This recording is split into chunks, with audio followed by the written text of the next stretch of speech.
Assalamualaikum warahmatullahi wabarakatuh.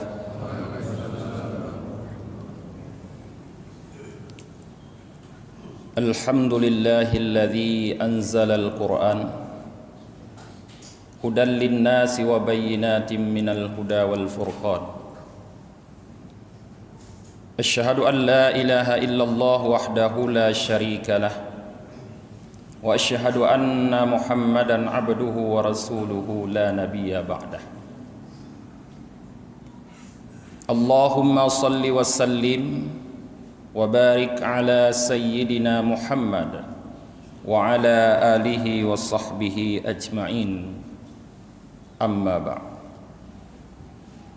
Puji dan syukur senantiasa selalu kita curahkan, kita limpahkan kehadirat Allah Subhanahu wa ta'ala yang senantiasa terus memberikan berbagai macam rahmat dan nikmat di dalam kehidupan kita. Walaupun sebahagian besar di antara kita terus bergelimang dengan maksiat, dengan kekufuran terhadap nikmat-nikmat yang Allah berikan tersebut. Dibarengi dengan salah dan salam dari kita kepada penghulu kita, Nabi Muhammad sallallahu alaihi wasallam, pada keluarga dan para sahabat beliau sekalian, guru-guru kami, para alim ulama, orang-orang tua kami, dan seluruh jamaah salat subuh yang dirahmati oleh Allah yang kami muliakan. Sebagaimana kita maklum bersama bahwa 17 Ramadan adalah merupakan momen peringatan nuzulul Quran.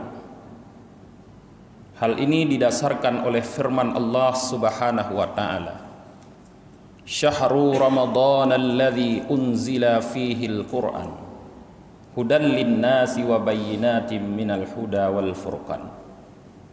Bulan Ramadan adalah bulan di mana di dalamnya Allah turunkan Al-Quran, kata Allah, yang menjadi petunjuk bagi manusia dan penjelasan-penjelasan wal furqan dan pembeda.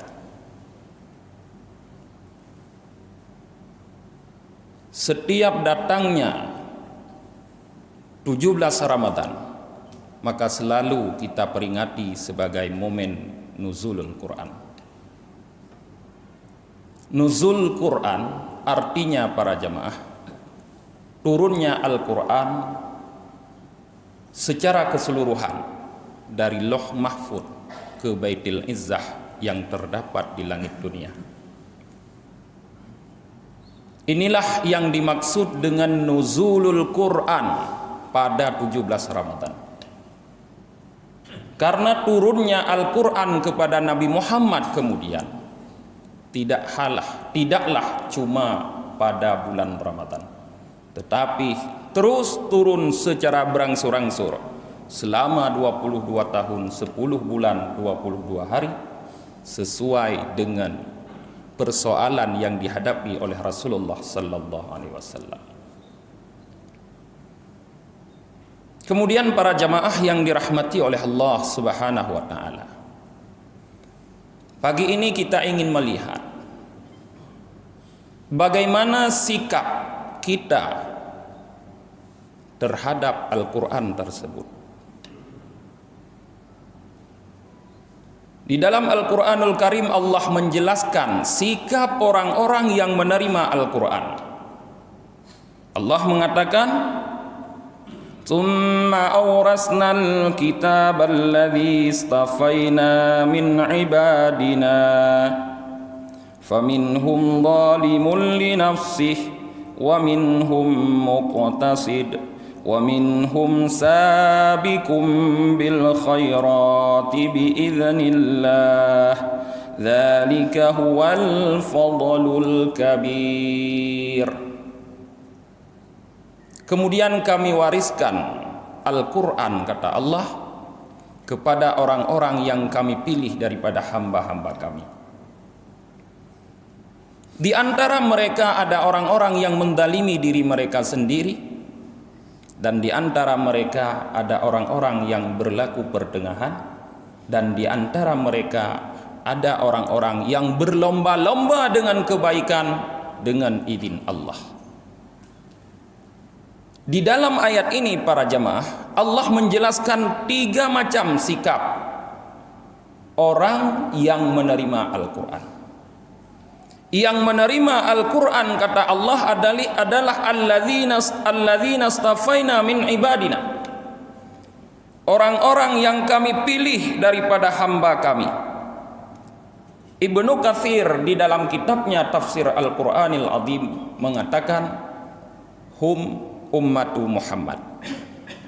Alladzina astafaina, orang-orang yang kami pilih daripada hamba kami adalah umat Muhammad. Artinya Allah Subhanahu wa taala di dalam ayat ini menjelaskan kondisi sikap umat Muhammad terhadap Al-Qur'an ada 3 macam.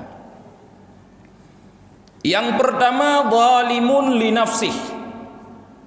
Orang yang menerima Quran kemudian dia mendalimi diri mereka sendiri. Ibnu Katsir menjelaskan, wal mufarritu fi fi'li ba'dil wajibat al mutarakkibu li ba'dil muharramat. Orang-orang yang mendalimi diri sendiri adalah umat Muhammad yang menerima Quran kemudian dia melakukan sebahagian, dia lalai terhadap sebahagian hal-hal yang wajib dan mengerjakan sebahagian hal-hal yang diharamkan. Yang kedua, muqtasid, orang-orang yang pertengahan.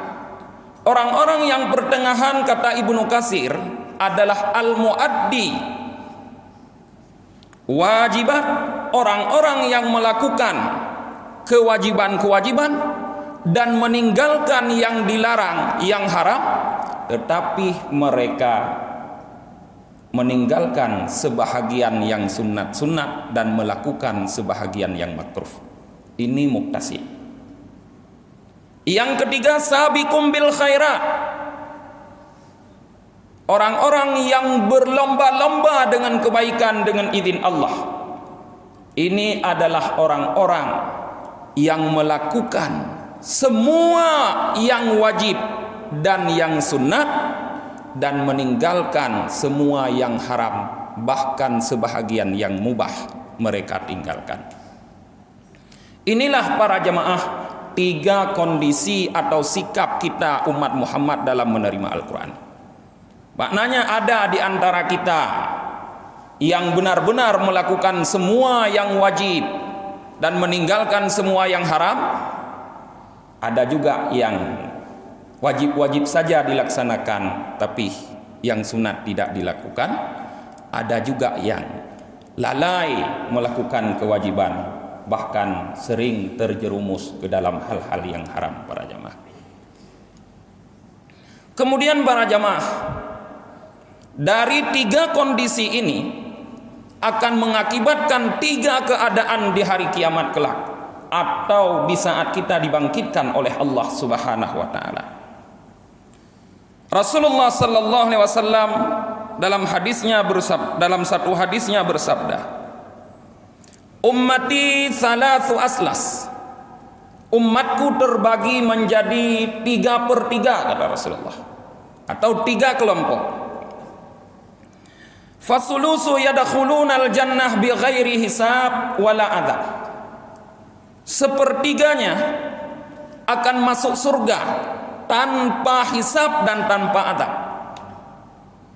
Mereka adalah sabiqum bil khairat.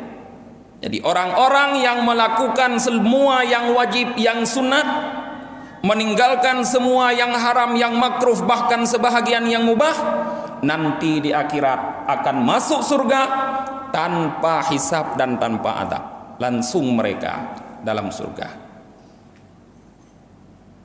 Fasulusun, sepertiga lagi, kata Rasulullah sallallahu alaihi wasallam, yuhasabu hisaban yasira tsumma yadkhulul jannah.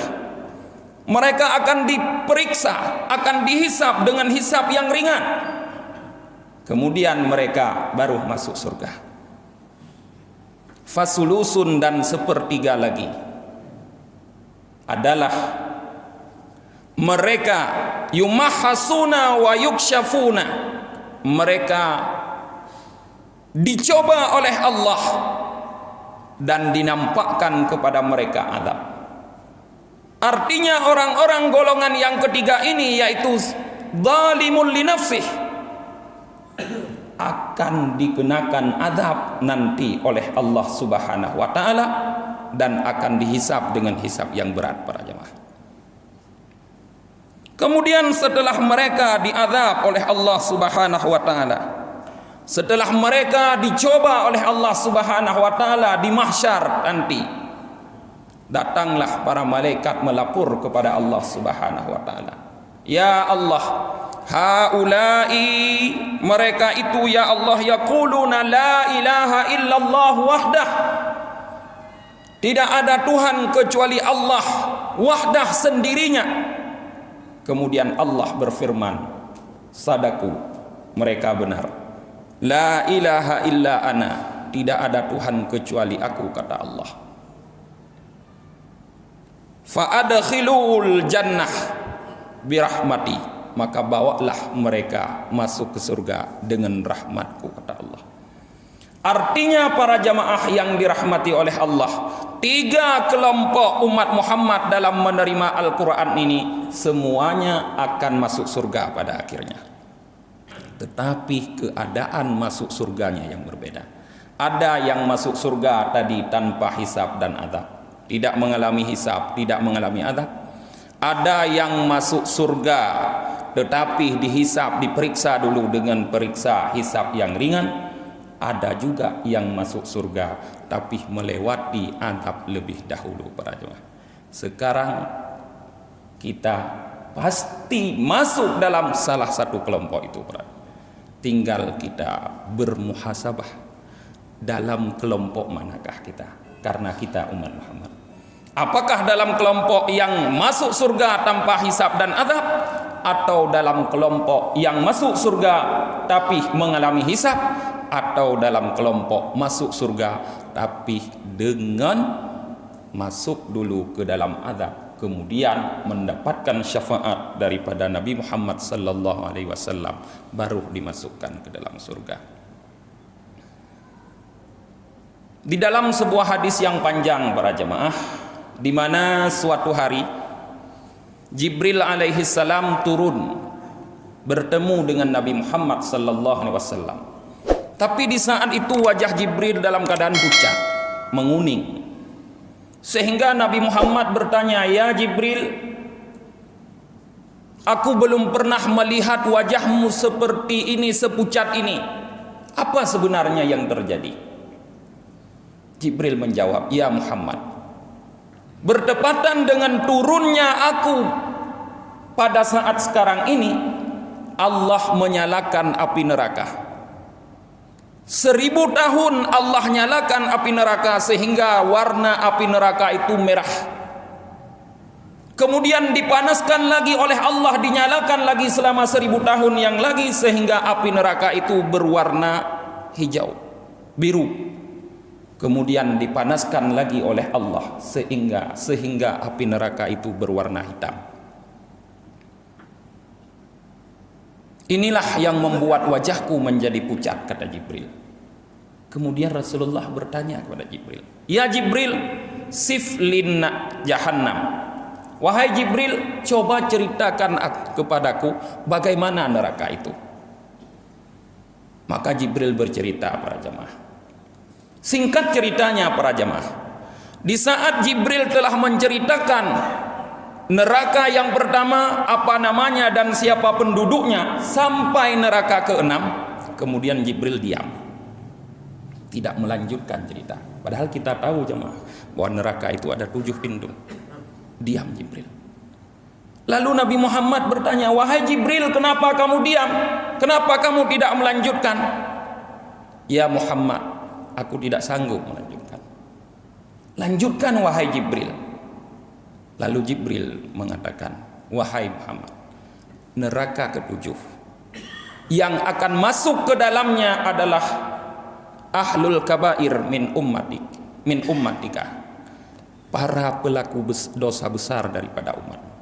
Artinya zalimul li nafsih tadi, orang-orang yang sering mengerjakan yang haram.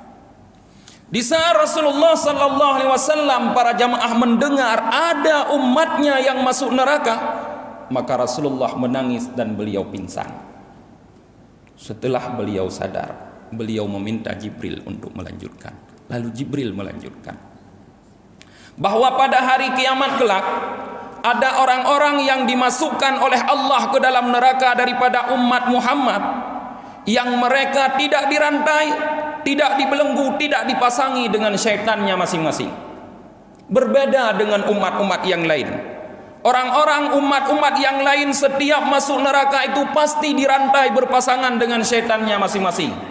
Dirantai di lehernya dan kakinya dipasangkan dengan setan, lalu diseret masuk ke dalam neraka. Tapi umat Muhammad yang pelaku dosa besar itu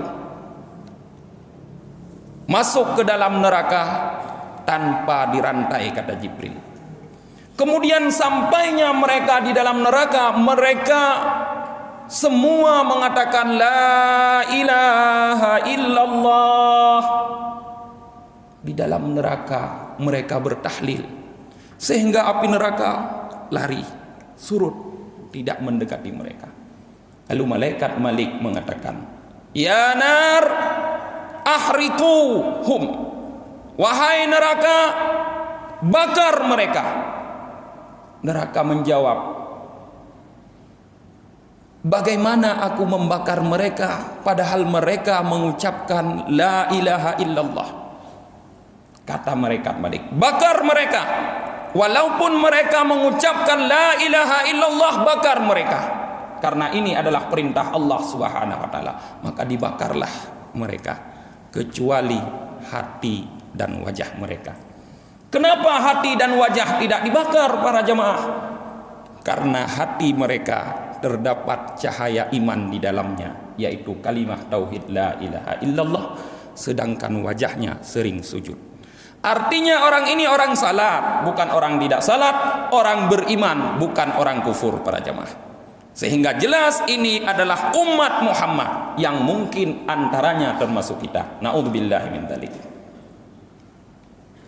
Kemudian setelah mereka dibakar oleh Allah Subhanahu wa taala,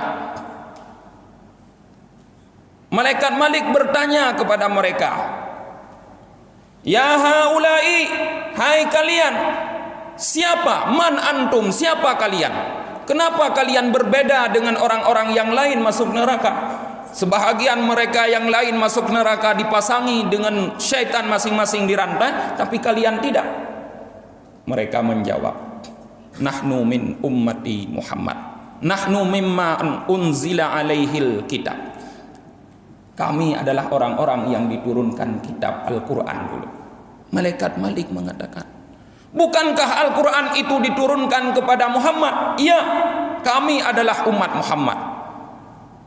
Setelah itu mereka dibakar kembali oleh Allah Subhanahu wa taala sehingga mereka lupa terhadap Nabi Muhammad, tidak teringat lagi karena kerasnya azab di dalam api neraka.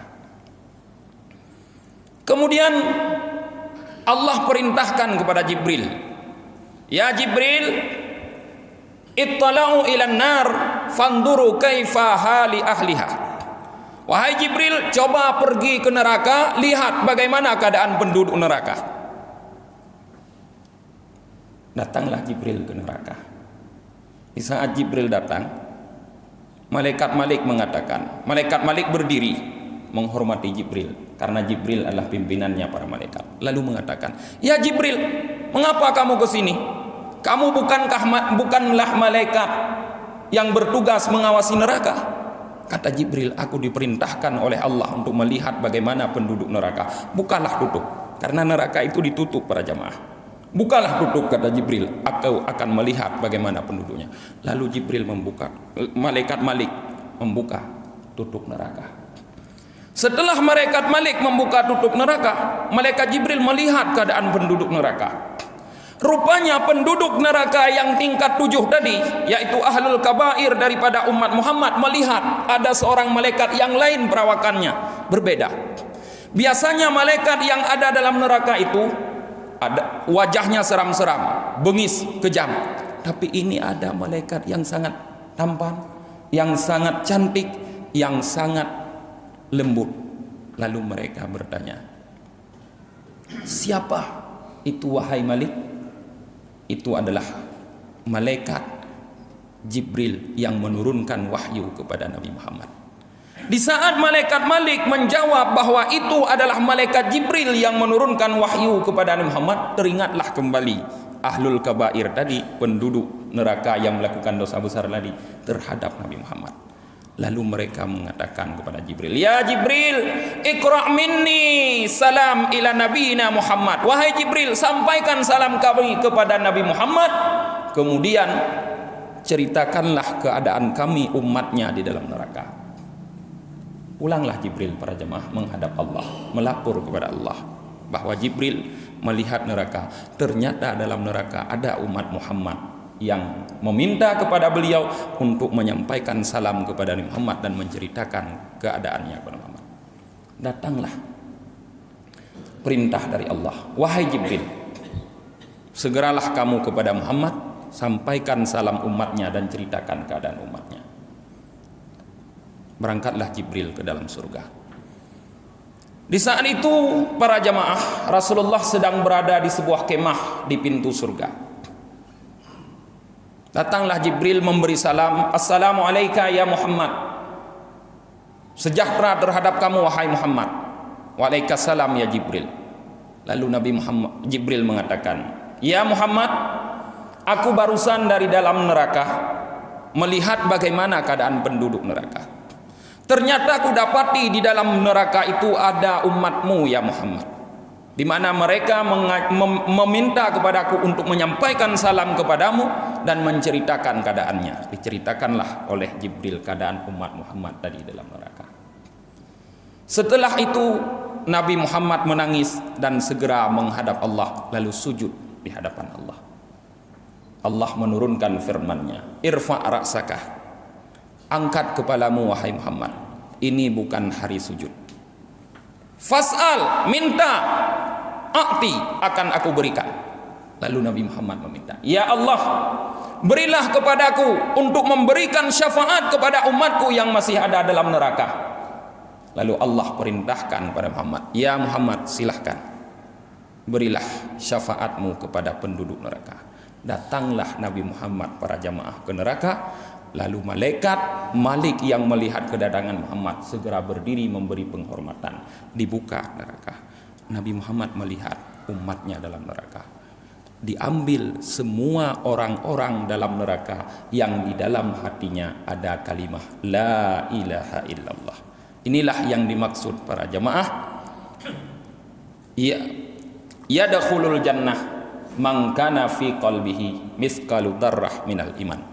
Pasti akan masuk surga orang-orang yang di dalam hatinya ada sebiji sawi daripada iman.